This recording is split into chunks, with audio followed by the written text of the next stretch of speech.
오늘이 제가 유니팩 온 뒤로 제일 추운 날씨인가 아닌가 생각될 정도로 감기 걸린 사람들도 많고 춥습니다. 특히 건강 조심하시면서 또 오늘 우리에게 주어진 말씀을 한번 같이 살펴보겠습니다. 하나님께 선택이 되어 홍수의 심판에서 구원을 받은 노아와 그의 가족들로 인해서 이제 인류는 새로운 시작을 하게 됩니다. 19절을 보면 노아의 이 세 아들로부터 사람들이 온 땅에 퍼지게 되었다고 말씀하고 있습니다. 그런데 그렇게 타락으로 인해서 새롭게 시작된 인류임에도 불구하고 오늘 제 본문에는 또다시 죄악의 사건이 발생하고 맙니다. 그것이 아마 타락의 또 다른 시작이 아닐까 생각됩니다.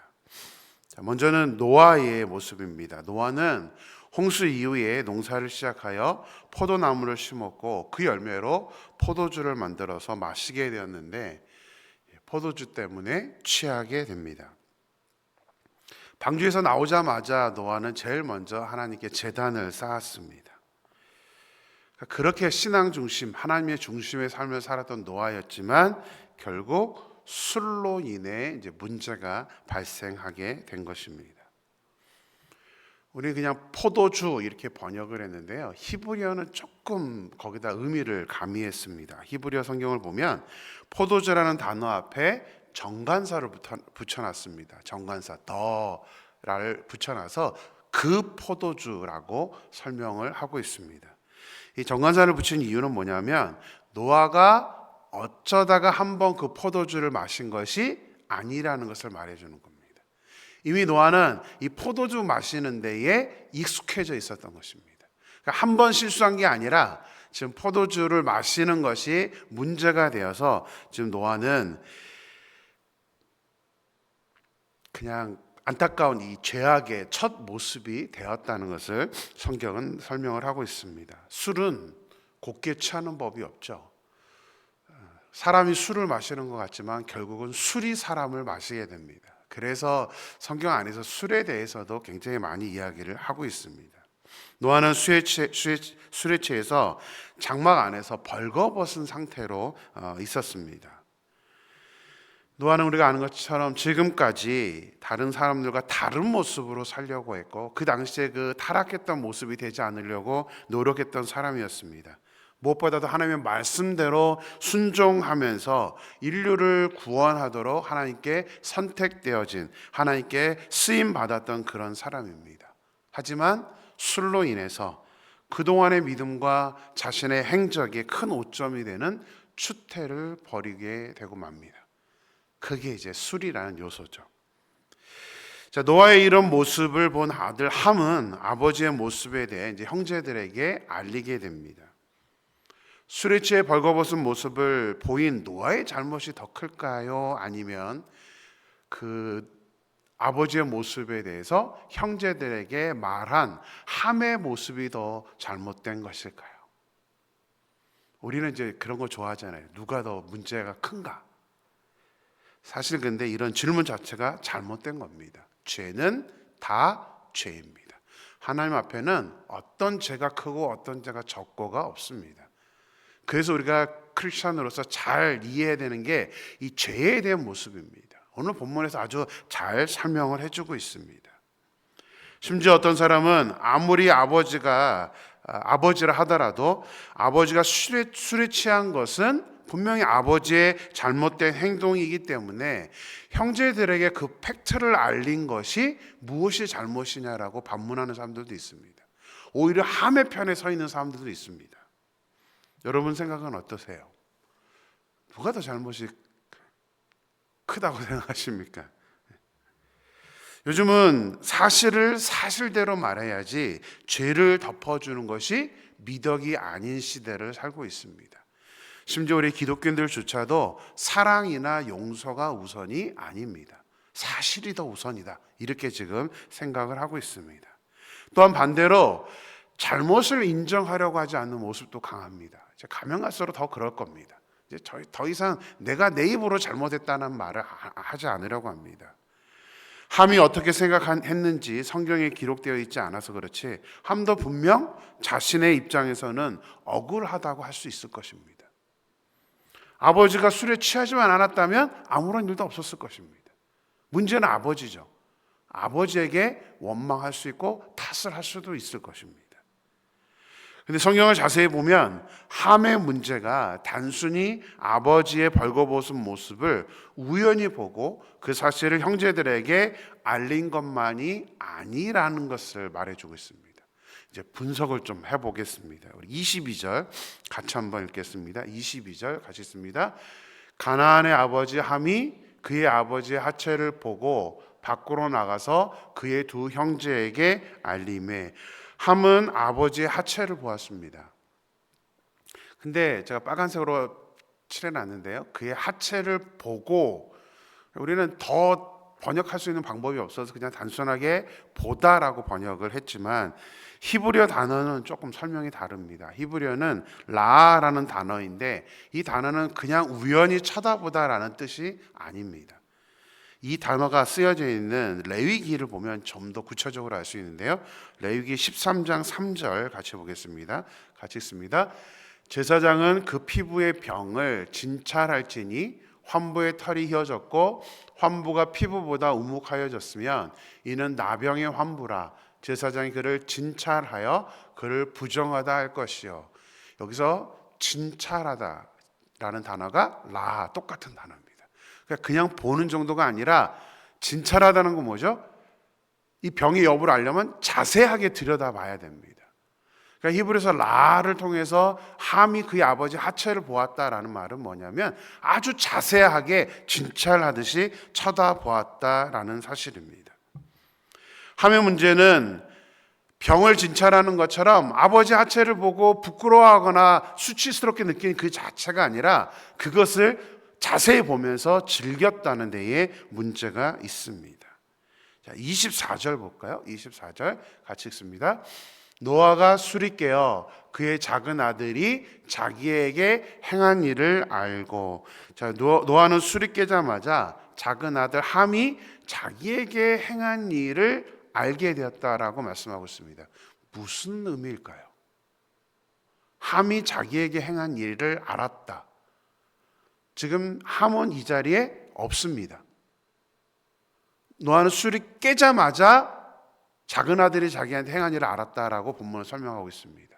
물론 그냥 저거는 전체 그냥 다 뭉텅거려서 작은 아들 함이 형제들에게 알린 것을 알았다라고 해석하기도 합니다. 그러나 많은 신학자들이 성경에서 더 이상 부끄럽게 느낄까봐 더 설명을 하고 있지 않지만 깨자마자 자기에게 행한 일을 알았다는 것은 분명히 함이 무엇인가 설명하기 어려운 행동을 했다라고 번역하는 신학자들이 굉장히 많습니다. 물론 이제 성경이 자세하게 해석을 하고 있지 않기 때문에 그것이 옳은 것인지 아닌지에 대해서는 중요하진 않지만 분명 무엇인가는 함이 아버지에게 행동을 했다라고 인식을 하게 됩니다. 어찌되었든 아버지의 하체를 보고 민망스럽게 생각하지 않고 자세히 본 그 행동만으로도 사실은 좋은 모습은 아니죠. 자, 그랬다면 함이 형제들에게 그 아버지의 모습에 대해서 말할 때 함의 마음은 어떤 마음이었을까요? 제가 설명드렸던 것처럼 팩트다. 팩트를 그냥 전달하는 그 차원에서 말했을까요? 그랬다면 제가 보기에 하나님 크게 문제 삼지는 않았을 것 같습니다. 그러나 단순히 사실을 사실대로 말하려고 했던 게 아니죠. 함은 이미 아버지의 그 하체를 보고 자세하게 자기가 쳐다보았다는 것은 사실을 알리고 싶었던 것이 아니라 아버지의 모습에 대해서 어떤 조롱하고 싶은 마음, 그런 것 때문에 폭로를 지금 하고 있다는 사실입니다. 함의 죄는 아버지의 치부를 덮어주느냐 덮어주지 않느냐의 문제가 아닙니다. 형제들에게 아버지의 부끄러움을 폭로하는 엄청난 죄를 지었던 것입니다. 함이 한 행동의 결과는 엄청난 파장을 가져왔습니다. 하나님은 함의 행동을 굉장히 심각하게 생각하셨습니다. 25절 같이 한번 볼까요? 자, 같이 읽습니다. 이에 이르되 가나안은 저주를 받아 그의 형제의 종들의 종이 되기를 원하노라 하고, 함이 형제들에게 이야기한 것으로 인해 앞으로 형제들의 종이 되는, 또 종들의 종이 되는, 그러니까 후손까지도 종이 된다는 저주를 받게 됩니다. 근데 25절을 보면 독특한 게 있습니다. 아버지 하체를 본 것은 분명 함입니다. 근데 누구의 이름이 나오죠? 가나안의 이름이 나옵니다. 아니, 하체를 보고 죄악을 저지른 것은 함인데 성경은 가나안의 이름을 지금 거론하고 있습니다. 가나안은 누구입니까? 함의 아들입니다. 함의 아들이 같이 보았다는 얘기일까요? 그렇지는 않습니다. 근데 가나안의 이야기를 지금 하는 이유가 있습니다. 자, 함의 죄지만 이제 성경은 아버지의 허물을 감춰주지 않고 들춰낸 함만이 아니라 가나안까지 언급한 이유가 있습니다. 자, 25절을 보면 꼭 여기서만이 아니라 한 번 더 있습니다. 18절을 한번 같이 볼까요? 18절 같이 있습니다. 시작. 방주에서 나온 노아의 아들들은 셈과 함과 야벳이며 함은 가나안의 아버지라. 성경은 이상하게도 셈, 함, 야벳만 소개하면 되는데 함의 아들 가나안의 이름을 또 여기서 상관도 없는데 거론을 하고 있습니다. 22절에서도 함을 가나안의 아버지라고 소개를 하고 있습니다. 그러니까 세 번이나 연속 가나안의 이름을 언급하고 있는 것입니다. 그 이유는 가나안은 이후에 이스라엘 민족과는 뗄래야 뗄 수 없는 그런 관계에 있는 민족이기 때문입니다. 분명 이 창세기를 기록하는 모세 때는 이후의 일에 대해서 잘 모릅니다. 그럼에도 불구하고 가나안의 이야기를 지금 기록하고 있는 것은 이후에 하나님의 영감으로 모세가 이 창세기를 썼기 때문에 이후에 가나안과의 관계를 미리 염두에 두시고 이 글을 썼다라는 것을 우리가 알게 됩니다.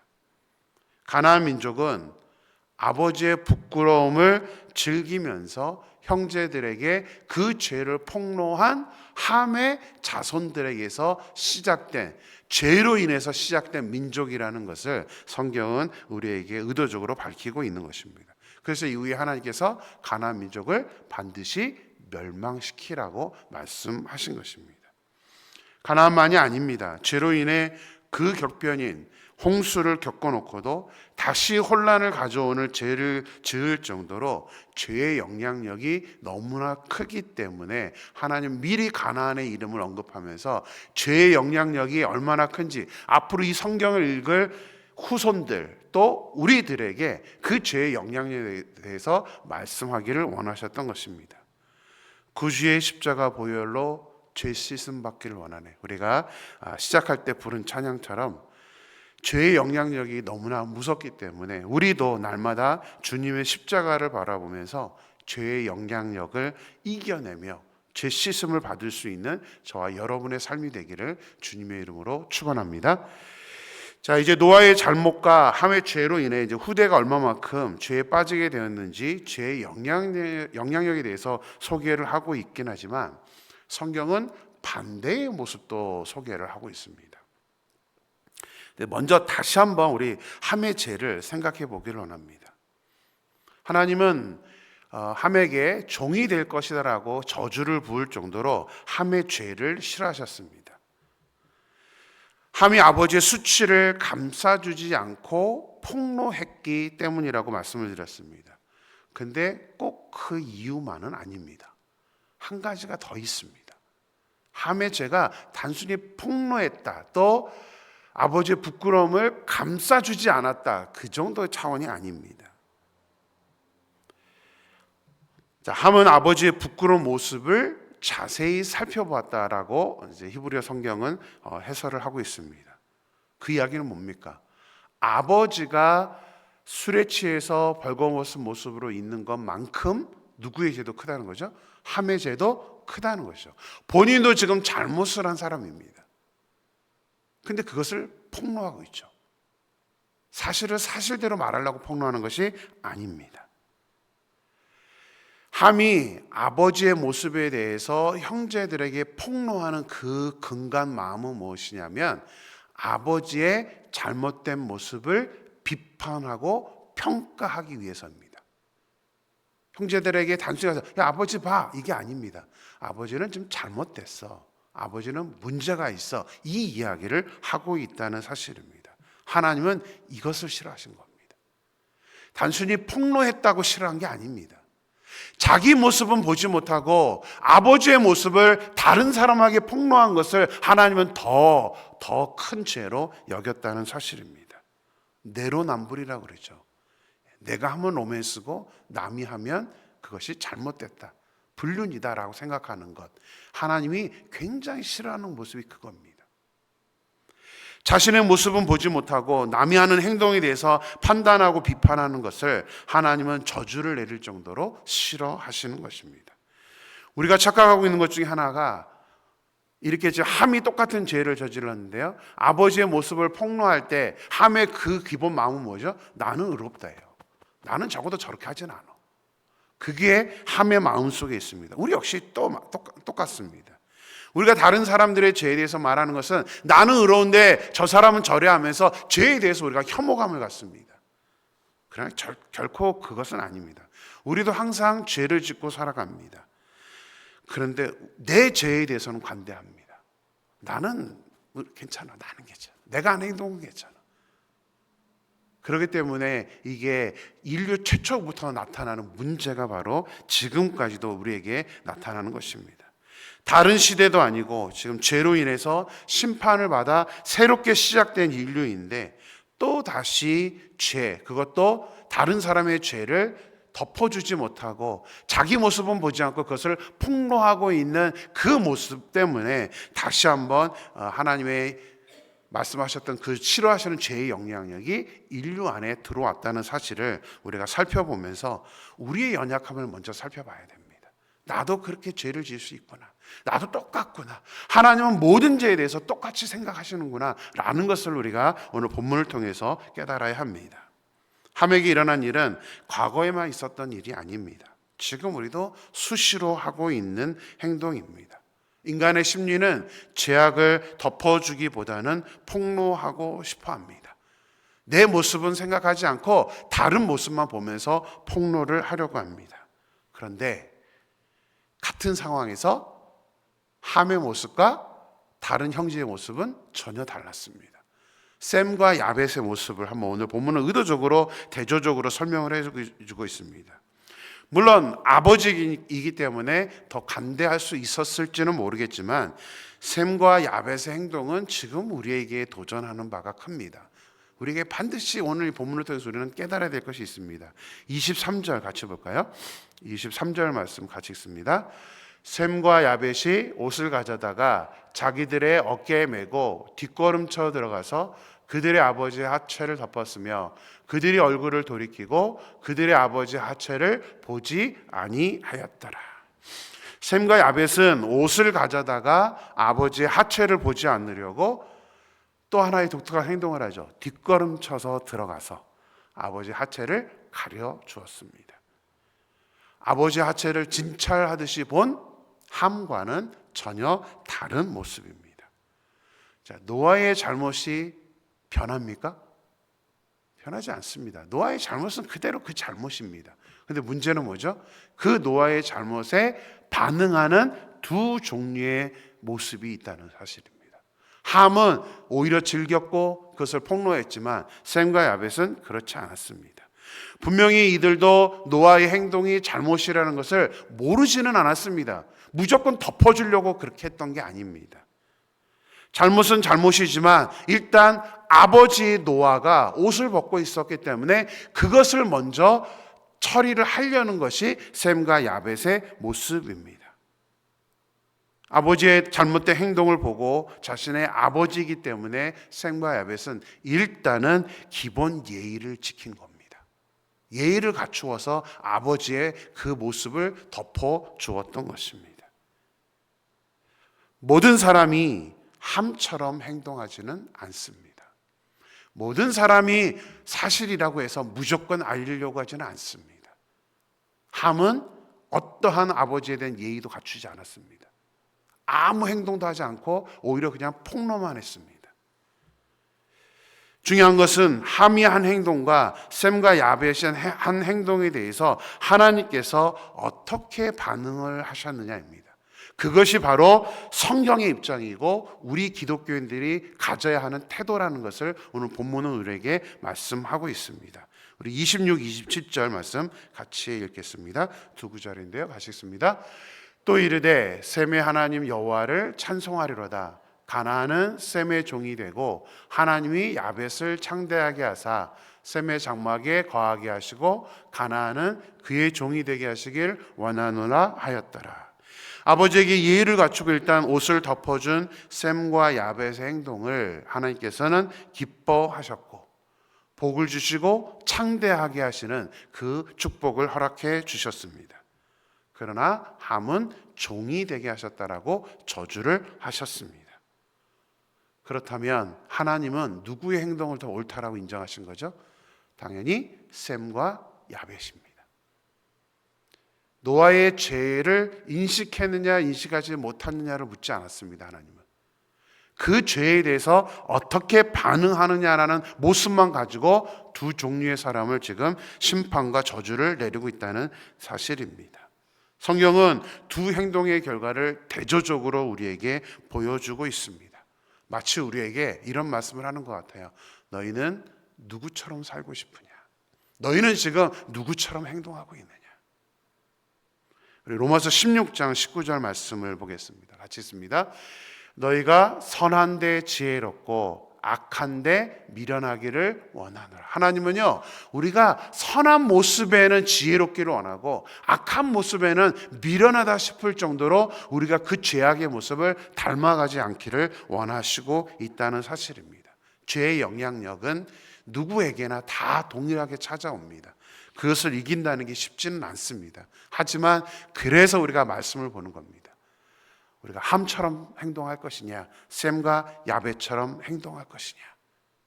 저는 우리 사랑하는 임마누엘 교회 우리 모든 성도님들이 셈과 야벳과 같이 분명 잘못한 것은 잘못한 것이지만 그래도 좀 먼저 배려해 줄 수 있고 어떻게 하든 우리가 어떻게 해야 되는지 그 진정한 사랑의 마음을 가지는 그런 선한 영향력을 줄 수 있는 우리 모두가 되기를 주님의 이름으로 축원합니다. 기도하겠습니다.